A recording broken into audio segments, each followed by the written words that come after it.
kailan natin maaasahan itong executive order establishing the floor price of buying palay, no, to 17 pesos per kilo.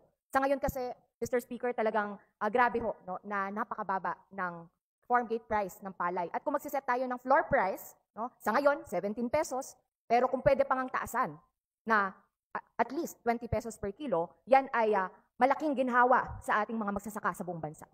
Kasalukuyan po nasa LEDAC itong ating amendment na ginagawa sa rice tarification.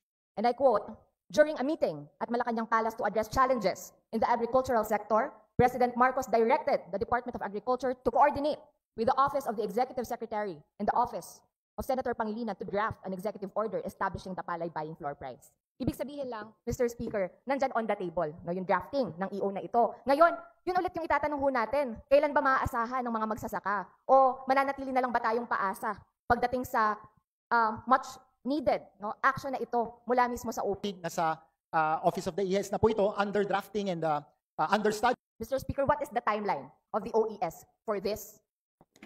Madali pong sabihin na wala dito sa atin ang may ayaw, no, sa ganitong tipo ng mas mataas na farm gate price. No? Pero sa totoo lang ho, wala naman sa kapulungan itong magsasaka.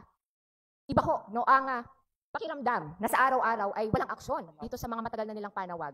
Hopefully, within the year ay lumabas na po yung EO. Mr. Speaker, Honorable colleague. Yes, Mr. Speaker, dapat di lang hopefully, no? Dapat willfully, talagang gawin na ho natin, dutifully, di ba? Gawin na natin itong kinakailangang EO sa pag-establish ng farm gate price.